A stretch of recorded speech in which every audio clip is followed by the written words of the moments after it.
ठीक है। Find the Thevenin equivalent circuit to the left of terminal X Y. ठीक है, एक्स वाई के टर्मिनल के अक्रॉस जो है हमको थेवेनिन सर्किट बनाना है, मतलब कि थेवेनिन वोल्टेज निकालना है और आरटीएच। ठीक है, तो सबसे पहले हमारा काम क्या है, जो भी टर्मिनल के अक्रॉस जो रेजिस्टेंस लगा होता है उसको तो पहले हमको हटा देना है। ठीक है, और नेक्स्ट स्टेप ये हो जाती है कि जो भी इंडिपेंडेंट वोल्टेज सोर्स है उसको हमें शॉर्ट सर्किट करना होता है, या फिर अगर करंट सोर्स लगा हुआ है तो उसे हम ओपन सर्किट कर देंगे। ठीक है, तो सबसे पहला हमारा काम क्या हो जाएगा, इस 50 ओम को हटा देना। ठीक है, इसको हम हटा देंगे।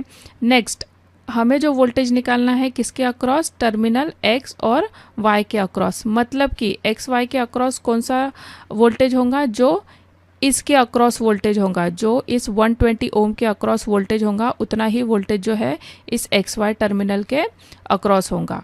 ठीक है, हम 24 ले सकते हैं कि यहाँ पे नहीं, क्योंकि यहाँ पे ये जो है ये 60 ओम का जो है बीच में आया हुआ है। अगर 60 ओम रेजिस्टेंस यहाँ पे नहीं होता तो इस पॉइंट का भी वोल्टेज कितना होता, 24 वोल्ट ही होता। लेकिन क्योंकि ये 60 ओम यहाँ पे है तो हम जो है इसको 24 नहीं ले सकते।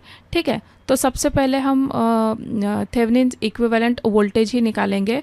ठीक है, तो जब हम इसको निकालेंगे, देखो ये सर्किट क्या हो जाएगा, ये हो जाएगा ओपन सर्किट।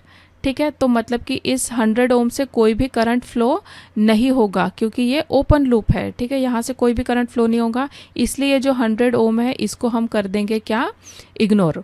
अब सर्किट हमारा कैसा हो जाएगा, 24 वोल्ट, 60 एंड 120। तो यहाँ पे जो है हम यहाँ पे जो है हम वोल्टेज डिवीजन रूल लगा सकते हैं। तो हम लगाते हैं वोल्टेज डिवाइडर रूल। क्या हो जाएगा, 120 के अक्रॉस हमको वोल्टेज निकालना है, मतलब कि total voltage that is 24 into किसके अक्रॉस निकाल रहे हैं हम, 120 के अक्रॉस निकाल रहे हैं, प्लस जो भी सीरीज में रेजिस्टेंस होगा 120 प्लस 60। ठीक है, याद रखिएगा जो वोल्टेज डिवाइडर रूल है ये सीरीज सर्किट में ही अप्लाई होता है, और करंट डिवीजन रूल होता है वो पैरेलल सर्किट में अप्लाई होता है।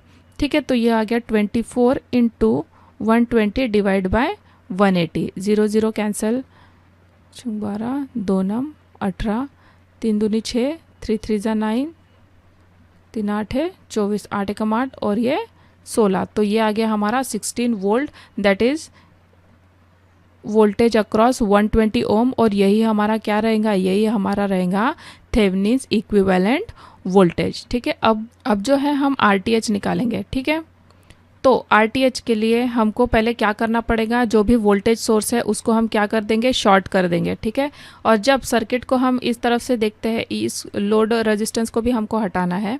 ठीक है, तो सर्किट को जब हम इस तरफ से देखेंगे तो हमें क्या दिखता है कि ये 60 ओम ये पैरेलल है किसके, 120 ओम के। अब जब ये सर्किट सॉल्व हो जाएगा तब ये जो है 100 ओम के सीरीज में आ जाएगा। ठीक है, तो सबसे पहले हम सर्किट को सॉल्व कर लेते हैं। 60 इंटू 120 डिवाइड बाय 180, 0 0 कैंसिल, 6 कम 6 12, 6 तिया 18, 3 चौके 12, मतलब कि ये आ जाएगा कितना, 40 ओम। और ये जो 40 ओम है ये सीरीज़ में आ जाएगा किसके, 100 के। ठीक है, तो हमारा टोटल आरटीएच कितना हो जाएगा, ये हो जाएगा 100 प्लस 40 दैट इज़ 140 ओम। ठीक है, होप आपको ये जो प्रॉब्लम है समझ में आया होगा। नेक्स्ट इसमें हम जो है और आगे का प्रॉब्लम देखेंगे। हाँ, और करेक्ट आंसर इसका हो जाएगा क्या, option 1, ETH is equal to 16 volt and RTH equals to 140 ohms.